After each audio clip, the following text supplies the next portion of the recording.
Hello tout le monde, je suis contente de vous retrouver aujourd'hui pour cette nouvelle vidéo pour laquelle vous avez voté en majorité je crois, après celle concernant les marques non-black-owned en fait. Alors celle-ci s'intitule Des bonbons anti-acné. Et j'imagine que vous êtes curieux de savoir d'où viennent ces bonbons et d'autant plus s'ils sont éventuellement efficaces. On va y venir, mais avant j'aimerais faire une petite mise au point avant de commencer la vidéo. Alors premièrement, je souhaitais remercier les personnes qui continuent à faire des dons malgré la période de confinement. Vous n'imaginez pas à quel point ça me touche vos gestes. Donc merci beaucoup pour votre implication, vraiment. Et c'est là où on voit à quel point il y a des gens qui accordent de l'importance quand même à ce que vous faites ou qui au moins respectent ce que vous faites. D'autre part, comme mentionné dans une de mes précédentes vidéos, j'ai mis en place un programme qui s'intitule Be Beauty. C'est un programme qui est donc exclusivement réservé à ses adhérents, donc aux personnes qui vont adhérer justement à ce programme-là. C'est un programme que je dédie à ceux qui me passionnent et à ceux pourquoi je me forme, à savoir le bien-être. Le bien-être, bien entendu, englobe beaucoup de choses. Ça peut englober tout ce qui est la santé morale, tout ce qui est la santé de la peau, tout ce qui est la santé des cheveux. Quoi qu'il en soit, le but de ce programme est de traiter vraiment chaque problématique courante que peut rencontrer la femme, que ce soit une chute de cheveux, une alopécie, une crise d'acné ou encore de l'anxiété, de la mauvaise humeur. Bref, je me concentre sur des problématiques courantes chez la femme et je ne me contente pas uniquement de cela, mais également de suivre les personnes qui le souhaiteraient en mettant à disposition une adresse mail privée par le biais de laquelle on peut communiquer et je peux éventuellement suivre les personnes ayant une problématique qu'ils ont du mal à résoudre eux-mêmes. Cependant, depuis quelques jours, je reçois des mails de personnes qui ne sont pas adhérents au programme et même des personnes avec des pseudos assez bizarres. Donc je ne sais pas si c'est par rapport à la divulgation de cette adresse mail. Je prierai s'il vous plaît de ne pas le faire, c'est-à-dire de ne pas divulguer cette adresse qui est réservée uniquement aux membres de ce programme. Ce programme me demande d'autant plus de temps et de travail et d'application surtout afin de pouvoir le voir évoluer et surtout aider ses membres. Alors il y a des personnes qui y sont adhérées pour simplement me soutenir, bien entendu, donc merci beaucoup. Et il y en a d'autres qui y adhèrent pour vraiment avoir un certain suivi et avoir des informations qu'elles n'ont pas forcément. Et comme je l'ai déjà expliqué, c'est une situation qui est temporaire puisque de base, je n'ai pas envie forcément de m'éterniser sur YouTube.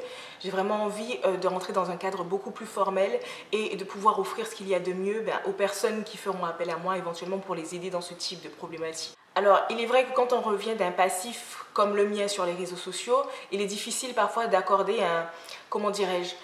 une certaine crédibilité. Puisque de base, tu es arrivé sur YouTube, tu partageais des coiffures, tu partageais des choses assez cucu et aujourd'hui où tu as envie de rentrer dans un cadre plus sérieux, on ne te prend pas spécialement au sérieux. Et clairement, ça me gêne énormément parce que du temps, j'y mets énormément, du travail, j'en fais énormément. Un dernier point, donc il y a énormément de personnes qui m'ont envoyé des messages me disant qu'ils n'arrivent pas à adhérer à mon programme.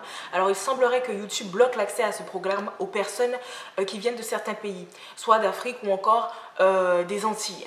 Ce qui en soi est assez bizarre parce que moi-même je viens des Antilles donc je comprends pas trop leur décision par rapport à ça. Mais je suis en train de travailler sur une autre façon justement de pouvoir vous donner accès au programme malgré votre géolocalisation. Une fois ce problème résolu, bien entendu je vous partagerai la nouvelle procédure, en tout cas pour les personnes qui vivent dans ces pays-là. Donc en attendant, merci d'être patient, merci pour vos messages d'encouragement et ce qui me fait surtout plaisir c'est quand certains reviennent et me disent que éventuellement je leur ai aidé à résoudre leurs problématiques. Donc maintenant que cela est dit, on va pouvoir entrer dans le vif du sujet de la vidéo.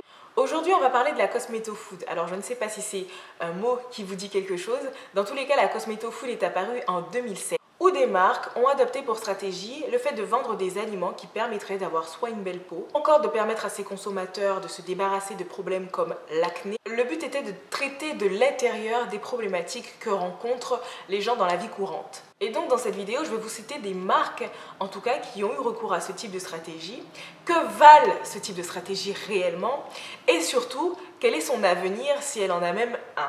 La première marque dont on va parler, c'est la marque Borba qui a sorti sa barre de chocolat anti-acné. Celle-ci aiderait donc à éclaircir la peau, à clarifier le teint et à éliminer les toxines. Alors, son secret, il semblerait que ce soit une barre de chocolat qui soit à base d'une poudre spéciale.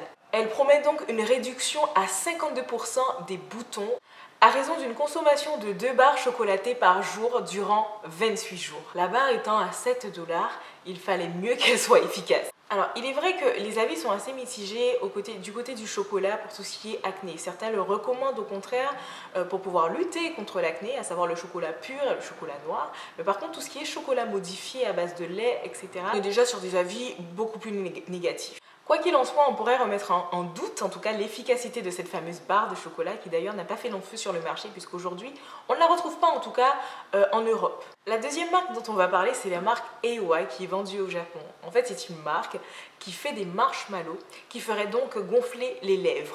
Gonfler les lèvres, c'est un bien grand mot, mais ce sont des marshmallows qui, après les avoir consommés, rendraient les lèvres pulpeuses. L'origine de cette soi-disant prouesse cosmétique viendrait du collagène que comporteraient les fameux marshmallows. Alors, pour avoir moi-même fait une cure de collagène, je n'ai pas constaté des lèvres plus pulpeuses. On va dire que ce n'est pas le genre de résultat auquel il faudrait s'attendre quand on consomme du collagène par voie interne. Ils auraient aussi apparemment sorti des chewing-gums qu'ils vendraient aux États-Unis à 30 $ la boîte. Bon, si quelqu'un a éventuellement eu de tels résultats en consommant un chewing-gum ou encore un marshmallow, je vous prierai de vous manifester en commentaire, ce serait toujours intéressant. Bref, on va poursuivre avec la marque Danone. Danone qui a sorti en 2007 un yaourt anti-âge qui s'intitulait Essence6. Il avait pour but tout simplement de donner à la peau de l'éclat, d'enlever les rides semblerait-il et de, on va dire, rajeunir les éventuelles consommatrices de ce fameux yaourt. La Cosmeto Food à l'époque n'avait pas connu un franc succès. Cependant, c'est pas ce qui a fait peur à la marque, puisqu'elle est venue dans l'espoir justement de faire tomber les murs. En attendant, ça a été un grand flop également, puisque dès l'année 2009, tous les yaourts étaient déjà retirés du marché. Les consommatrices ont jugé le yaourt trop sucré et trop gras. En effet, comment peut-on aspirer à avoir une plus belle peau en consommant plus de sucre et de gras? La prochaine marque dont on va parler, c'est Coca-Cola qui avait lancé son eau Love Body, qui était supposée justement faire perdre du poids et faire gonfler la poitrine. Cela serait dû au fait que celle-ci soit riche en antioxydants. C'est une eau qui a surtout été vendue au Japon. Alors, Dieu seul sait si elle est encore en vente aujourd'hui. En tout cas, pas de trace d'elle en Europe. Ça, c'est cependant une eau riche en antioxydants qui promettrait une augmentation mammaire et une affination, on va dire, de la taille. Je m'interroge. Il y a aussi la Sun Water qui est une eau bronzante. Elle permettrait donc de bronzer après l'avoir consommée. Et donc cette bouteille est exclusivement vendue dans les galeries Lafayette. Alors de nos jours, est-elle toujours en vente? Vous me direz, de toute façon si vous l'avez vue, si jamais vous êtes passé par les galeries Lafayette. L'eau bronzante, j'y crois moyennement. Puisque bon, en effet, la consommation de certains aliments pourrait en effet rendre le teint, on va dire, un peu plus tanné, si on peut dire ça comme ça.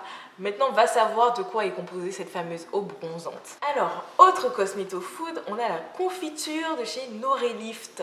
Une confiture anti-âge qui permettrait toujours de réduire les rides, de retrouver une certaine jeunesse en la consommant. C'est une confiture qui était à 8 $ les 10 grammes me semble-t-il. Et à ce jour, en l'ayant cherché sur Norelift, je ne l'ai pas trouvé. Donc à mon avis, ils ont dû arrêter de la vendre. Aussi la marque Tropicana qui a sorti son jus riche en antioxydants, supposé ralentir le vieillissement cellulaire. Est-ce que je crois en cette fameuse stratégie marketing au niveau de la Cosmeto Food? Déjà, on a vu que la Cosmeto Food n'a pas eu un grand succès dès ses débuts, jusqu'à sa fin d'ailleurs.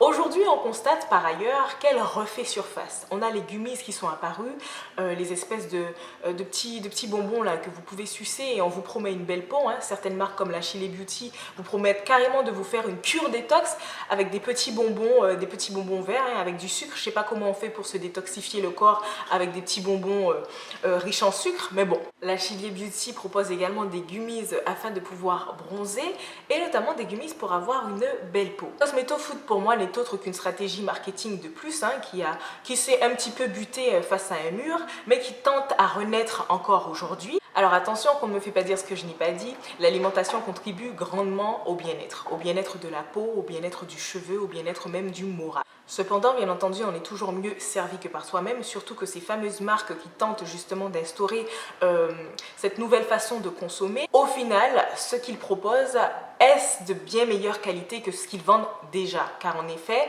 rien ne nous garantit de la qualité des matières premières et en plus, ils font usage pour certains de colorants afin d'attirer l'œil et le regard. Bref, tout cela pour moi n'est qu'une stratégie de plus afin de pouvoir se faire un petit peu plus d'argent, d'attirer le consommateur davantage dans ses filets. Pour ma part, je vous conseillerais une bonne vieille méthode qui est celle tout simplement de consommer des aliments les plus frais que possible. Et pour ceux qui n'ont pas le temps, là est toute l'utilité de la stratégie alimentaire. La stratégie alimentaire est un mode de vie alimentaire, on va dire, qu'on adopte en fonction de sa problématique ou encore de ses besoins. Que ce soit en cas de grossesse ou dans le but d'avoir une plus belle peau, des cheveux en meilleure forme, en meilleure santé, c'est un sujet que je traite. C'est une des problématiques, c'est un des sujets que je traite d'ailleurs sur mon programme BeBiotic. Ce type de stratégie marketing sont moins fréquentes en Europe, mais beaucoup plus exploitées dans les pays comme le Japon.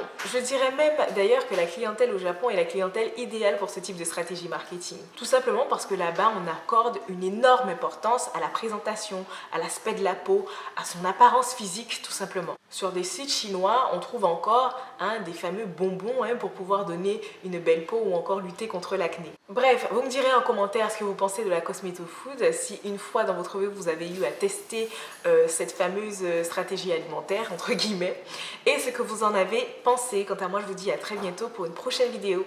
Bye bye!